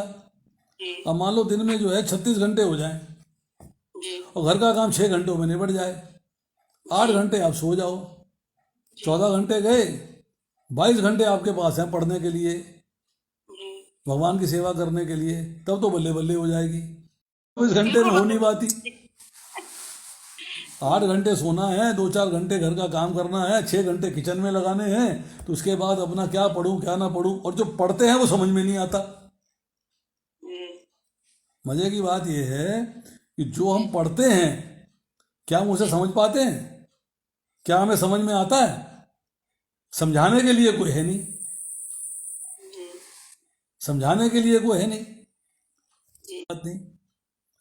तो आपको ये बात समझनी है कि भाई हु इज माई गाइड, जिससे मैं गाइडेंस लूं, जो मुझे एक्यूरेट गाइडेंस दे। जी अगर आपको वो गाइड समझ में नहीं आता है तो चेंज कर दो। जी जी वो नहीं समझ में आता फिर चेंज कर दो, वो नहीं समझ में आता फिर चेंज कर दो। आप डरते हो, वो बुरा मान जाएगा, इसको मैंने चेंज कर दिया तो, इसको मैंने चेंज कर दिया तो बड़ा नुकसान हो जाएगा, बुरा मान जाएंगे, फलाना फलाना, बहुत सारी बातें सोच लेते हो।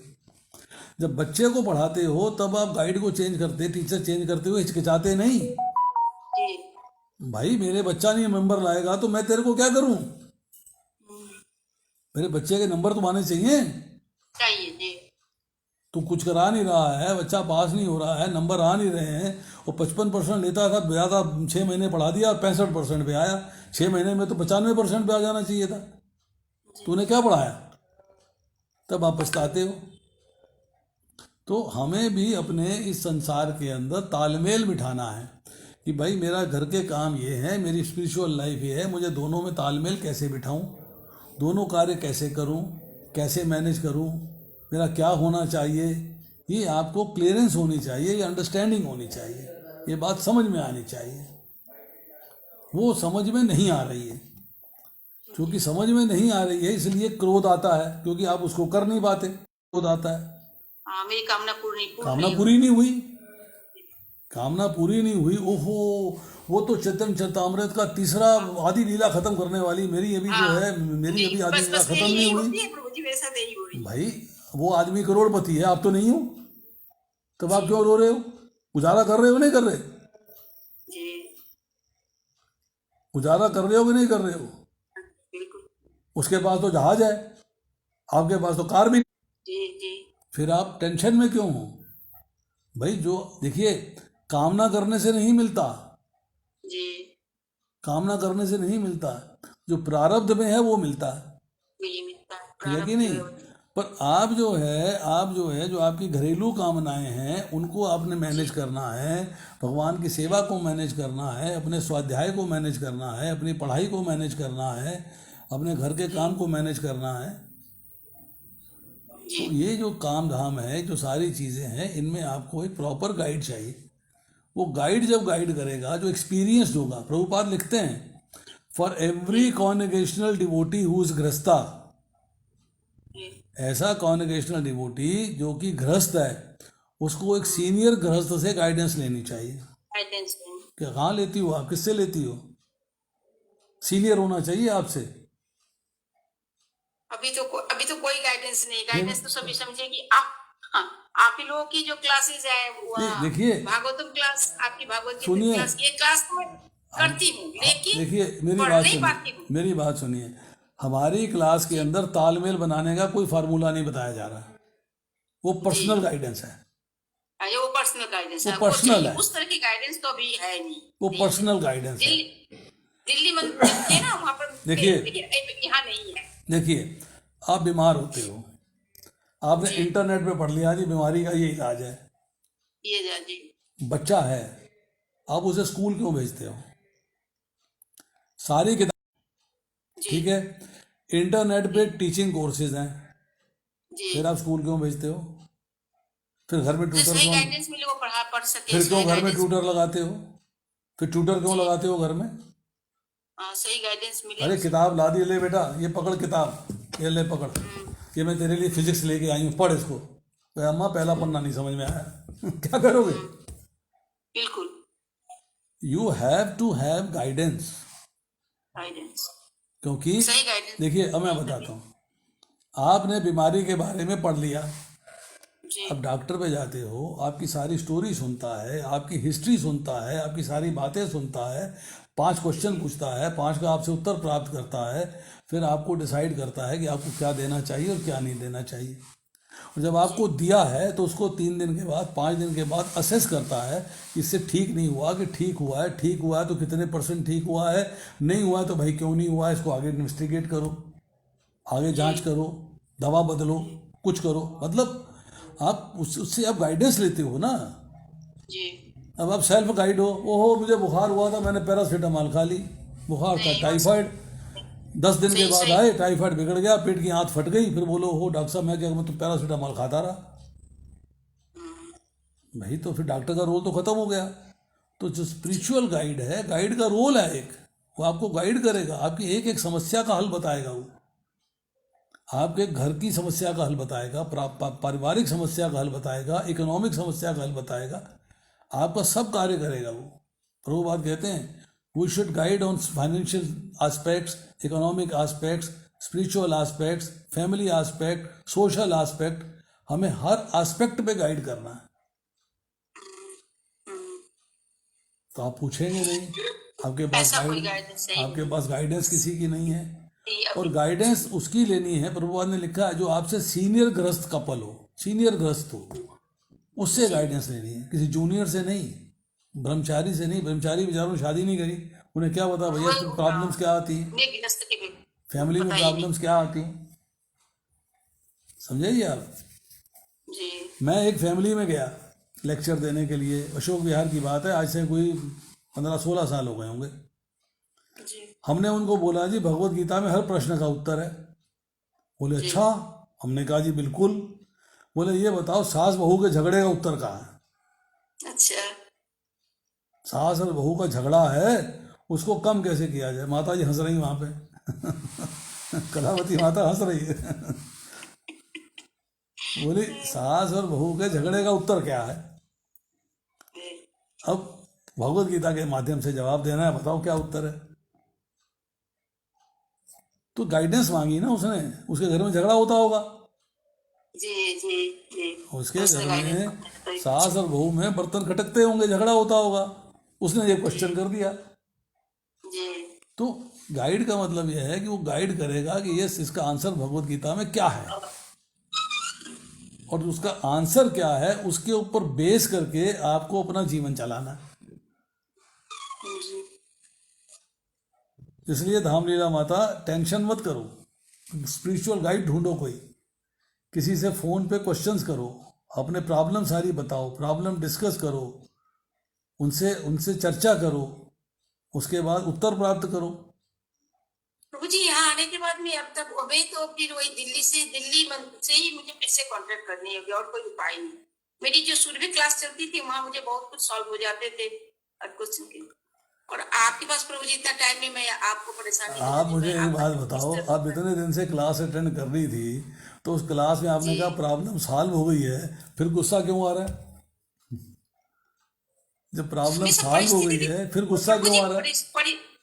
परिस्थिति एक तरह नहीं रहती ना, परिस्थिति बदलती रहती, परिस्थिति के साथ साथ इंसान के जीवन की, पहले मैं बहु बच्चों के साथ थी, अब मैं सिर्फ प्रभु जी के साथ अकेले हर में यहाँ। बार हर बार आपको बुखार चढ़ेगा, जी ऐसी तो कोई सिचुएशन है नहीं। कभी उंगली में चोट जी लग जाएगी, कभी निमोनिया जी होगा, कभी टाइफाइड होगा, कभी मलेरिया होगा, जी कभी कुछ और जी होगा। जी ये हर बार हाँ एक ही बिल्कुल, बुखार थोड़ा हाँ चढ़ेगा, हाँ हर बार देखिए तो एक हर बार एक ही समस्या थोड़ा रहेगी, जी नहीं नहीं ये हर बार समस्या तो समस्या अलग बदलती अलग रहती रहेगी, अलग अलग हल है। हल है। ठीक है नहीं? मुझे सिर्फ टाइम की वजह से मैं परेशान, और मुझे कुछ नहीं, बस वही आध्यात्मिक जगत में थोड़ा विचरना चाहती हूँ कि मुझे थोड़ा ज्यादा पढ़ पाऊँ।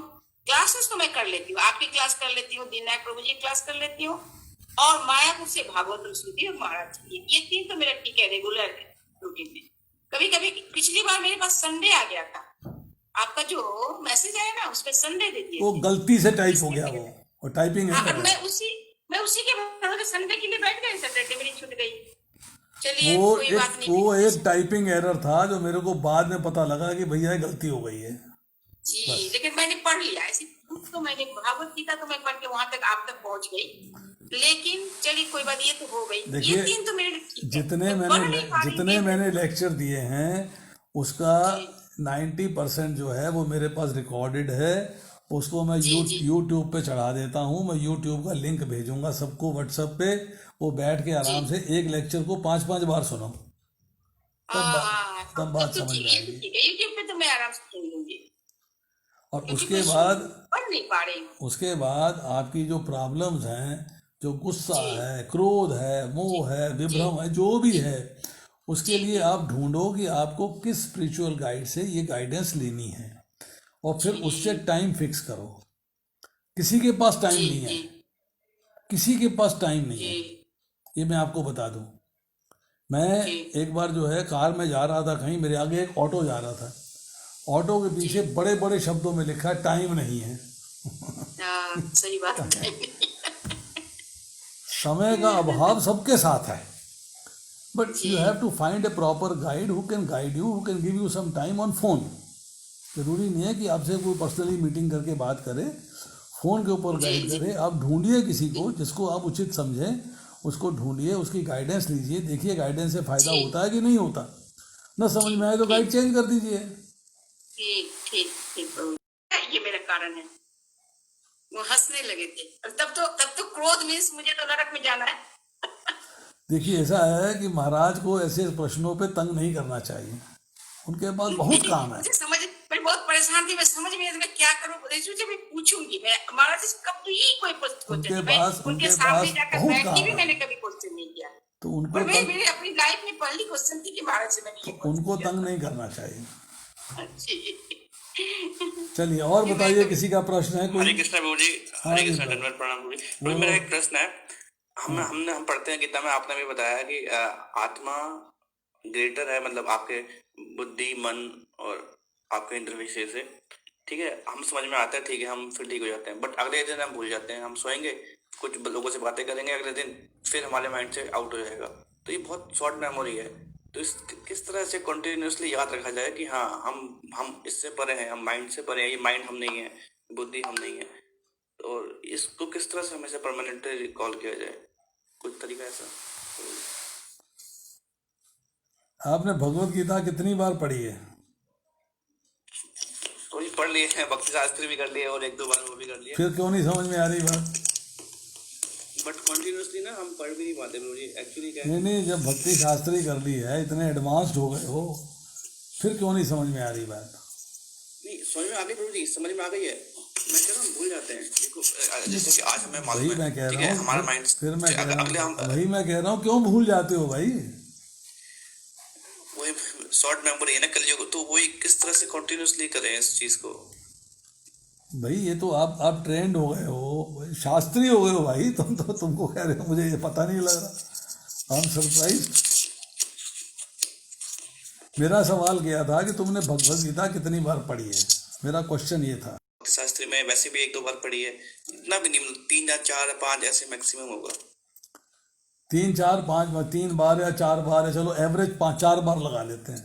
हाँ 4 बार 4 बार आपने पढ़ ली, उसमें 1 बार भक्ति शास्त्री में पढ़ी। 4 बार पढ़ने के बाद भगवत गीता में क्या बात समझ में आई? एक्चुअली सब समझ में आया कि जो वो है कि जो अलग अलग चैप्टर में अलग अलग चीज समझ में आती है। ज्ञान योग हो गया, भक्ति योग हो गया, 10th में की भक्ति ही सब कुछ है, भगवान के सब कुछ। और फिर किस तरह से अपना कर्म करना है, फिर आगे आगे पुरुषोत्तम योग हो गया, फिर 17 हमें लास्ट में मामेकम शरणम व्रज, वो पूरा सब जिस समझ में आ गया कि ठीक है, कृष्ण के समर्पण होना है। बट जब हम सोसाइटी में जाते हैं तो हम ये माइंड में याद नहीं, मतलब भूल जाते हैं। जैसे कि अगर 1-2 महीने आप भगवत गीता नहीं पढ़ोगे, नहीं रहोगे, तो आपको सब कुछ नया लगेगा, अरे हाँ आप दोबारा से रिकॉल हो गया। तो ये बड़ी अजीब सी बात है, हमारी मेमोरी बहुत शॉर्ट है। तो और हम भौतिक लाइफ में रह रहे हैं, ये तो है नहीं कि हम सीधा मंदिर के एसोसिएशन में रह रहे हैं हमेशा, या फिर भक्तों के साथ ही रह रहे हैं। तो ये बड़ा मुश्किल हो जाता है याद रखना कि हम माइंड नहीं है, हम बुद्धि नहीं है, हम परे हैं इससे, हम आत्मा इससे परे है और ज्यादा स्ट्रांग है। भगवत गीता के पहले 6 अध्याय जो हैं संबंध ज्ञान है। हाँ जी, समझ गए बात? हाँ जी, हाँ जी। ये बात आपको समझ में आई कि नहीं आई? हाँ संबंध, और फिर भगवान के साथ जो हम, जैसे राधा मदन मोहन हो गया, उसी फिलोसफी में ना प्रभु जी, राधा मदन मोहन, राधा को फिर गोपीनाथ, गोपी वल्लभ, गोविंदे, फिर राधा गोपीनाथ। तो इस मतलब पहले संबंध है, फिर भगवान के साथ वो आपको तो जानना है, फिर हम सिर्फ जो है संबंध ज्ञान की बात करते हैं कि भगवान के साथ संबंध ज्ञान है, ठीक है? उस संबंध ज्ञान के जो 6 चैप्टर हैं, कितनी बार पढ़े हैं आपने? ऐसा ही बता, मुझे याद भी नहीं, मुझे 3-4 बार तो पढ़े ही होंगे बस। काफी। हाँ, आपको अपना संबंध भगवान से समझ आया? हाँ, जो आप कह रहे हो नित्य स्वरूप जानना अपना, वो भी एक मैं है नित्य कि स्वरूप आपको, जानने की बात नहीं कर रहा, मैं कह रहा हूँ आपको अपना संबंध समझ में आया? हम दास हैं, नित्य दास हैं, जीवे स्वरूप नित्य कृष्ण दास। तो दास वो का तो काम क्या होता है? दास का काम होता है कि हमेशा मतलब भगवान की सेवा करे, हमेशा जो दास का है, जो भगवान बोले वो, मतलब जो कि शास्त्रों के माध्यम से लिखा है वो करे। सेवा कैसे करते हैं? हाँ जी, तो शास्त्रों के माध्यम से हम तो भगवान के, या फिर गुरु की वाणी से, गुरु भी प्रतिनिधि हैं, उनके माध्यम से जो बोला जाए वो करें। नहीं, सेवा करी कैसे जाती है? वो है कि पांचरात्रिक विधि से हम तो पांचरात्रिक विधि से कर सकते हैं, फिर रागानुगा भक्ति है, राग मतलब बाद में आएंगे जो पढ़ा है। तो यही फिलहाल तो कंफ्यूजन है, यही कंफ्यूजन है कि आप जो है बहुत ऊंचे लेवल की बातें करते हो। का खा गा समझो, ABC। सेवा की 9 विधियां बताई, श्रवणम, कीर्तनम, विष्णु स्मरणम, पाद सेवनम। ये 9 विधियां है ना, इसमें पहली विधि पे आओ, श्रवण करना। श्रवण कितना किया है ये जानो। दूसरी में आओ, कीर्तन करना, जप करना है, भगवान के लीला का वर्णन करना है, भगवान के गुण रूप लीला धाम का वर्णन करना है, समझाना है, समझना है। उसके बाद तीसरी विधि है विष्णु स्मरणम, भगवान को हर समय स्मरण करना है। तुमने भगवत गीता पढ़ी है, तुमने 4 बार पढ़ी होगी, तब भी मैं 0 हूँ। भगवान कहते हैं अनन्य चेता सत्यम यो, तेरे चिंतन में मेरे सिवाय कोई होना नहीं चाहिए, समझे? तेरे चिंतन में मेरे सिवाय और कोई होना नहीं चाहिए। मन मना मतलब अपना मन मुझे दे दो, तेरे मन में मेरे सिवाय और कोई होना नहीं चाहिए। अनन्य चिंतो यंतो मां, तेरे चिंतन में मेरे सिवाय और कोई होना नहीं चाहिए। ये बात जिस दिन समझ जाओगे कि भगवान का चिंतन कैसे किया जा सकता है, भगवान का स्मरण कैसे किया जा सकता है, तब आपको समझ में आएगा आपका भगवान का संबंध क्या है। अभी तक हमें संबंध समझ में नहीं आया। हाँ जी, बिल्कुल सही कह रहे हैं। हमें संबंध नहीं समझ में आया भगवान से। मैं एग्जाम्पल से प्रूव कर देता हूँ, एक एग्जाम्पल दे देता हूँ। तुम छोटे बच्चे को जब पालते हो, उसे तुमने बिस्तर में रख दिया है, और तुम्हारी पत्नी जो है खाना बना रही है, बर्तन भी साफ करने हैं, झाड़ू पोछा भी करना है, कपड़े भी धोने हैं, वो कोई भी काम करने जाएगी, उसका ध्यान बच्चे में रहेगा। वो कोई भी काम करने जाएगी, for any type of activity, उसका ध्यान बच्चे में रहेगा, बच्चे से ध्यान नहीं छूटेगा उसका। चाहे वो कपड़े धोने गई है, चाहे वो बर्तन साफ कर रही है, चाहे वो खाना बना रही है, चाहे वो कोई कार्य कर रही है, उसका ध्यान बच्चे में रहेगा। जब वो काम कर रही है कुछ और, तो ध्यान बच्चे में क्यों है? इसको एक और एग्जाम्पल देता हूँ। आपका बच्चा बाहर पार्क में खेलने चला गया, 3-4 बच्चे और खेल रहे हैं उसके साथ, आपका ध्यान अपने बच्चे में रहता है, चोट नहीं खा जाए, गिर ना जाए, बाहर ना निकल जाए पार्क से वगैरह वगैरह। आपका ध्यान बच्चे में रहता है, दूसरे के बच्चे में नहीं रहता। 4 बच्चे और थे, उनमें ध्यान नहीं है, ध्यान अपने बच्चे में है। क्यों है? क्योंकि आपने अपने बच्चे से अपने संबंध को समझा हुआ है। You understand your relationship. हमने भगवान के साथ संबंध को जिस दिन समझ लेंगे, भगवान हमारे चिंतन से, स्मरण से बाहर नहीं जाएंगे, हर समय स्मरण रहेगा। भगवान का स्मरण क्यों नहीं हो पाता है? क्योंकि हमने भगवान के साथ अपने संबंध को समझा नहीं है। हम संबंध को हाँ कि जीवरे स्वरूप कृष्णेर नित्य दास। अरे भैया समझ ले दास क्या है, व्हाट इज दास? क्योंकि हमारी उसमें ट्रेनिंग नहीं हुई है। मैं फिर एक बात कहता हूँ, ट्रेनिंग नहीं हुई है। भगवान के साथ संबंध को समझो, कैसे समझना है ये आर्ट है। भगवान मेरा विस्मरण एक क्षण के लिए भी इनटॉलरेबल हो, ये सिचुएशन है क्या हमारी? बता दो आप, है तो नहीं है। हम कहते हैं हम भगवान के प्रति बड़े आसक्त हैं, भगवान की सेवा बहुत बातें करते हैं, भगवान के प्रति आसक्ति है। मैं एग्जाम्पल देता हूँ आपको। लैला मजनू में जो प्रकरण है, उसमें लैला को तो कैद करके ले गए और मजनू उसको खोजते हुए घूम रहा है रेगिस्तान में। दाढ़ी में बाल हैं, बालों सर में मिट्टी है, दाढ़ी के बालों में मिट्टी है, कपड़ों में मिट्टी है, कपड़े फट रहे हैं, जूते फट गए। और एक मौलवी नमाज पढ़ रहे हैं, उनके आगे से निकल जाता है 4-5 बार। नमाज ख़त्म हुई, मौलवी ने बुलाया, रोका कि तूने मेरे को खुदा की इबादत में खलल डाल दिया है, तेरे को पता होना चाहिए मैं इस वक्त नमाज पढ़ रहा हूँ। गलत है ये। उसने कहा जी माफ़ी दे दीजिएगा, मुझसे गलती हो गई, मैं अनजाने में कर गया वगैरह वगैरह, माफ़ी मांग ली। और माफ़ी मांगने के बाद उसने जो है मौलवी जी से कहा मैं आपसे एक सवाल करना चाहता हूँ। बोले पूछो। बोले मैं एक लड़की के प्यार में पागल था, मैं लैला के प्रति आसक्त था, तो मुझे आप दिखाई नहीं दिए। मैं आपके आगे से 4-5 बार निकल गया, मैंने गुनाह कर दिया। आप तो खुदा के प्यार में पागल हो, खुदा में आसक्त हो, आपको मैं कैसे दिखाई देगा?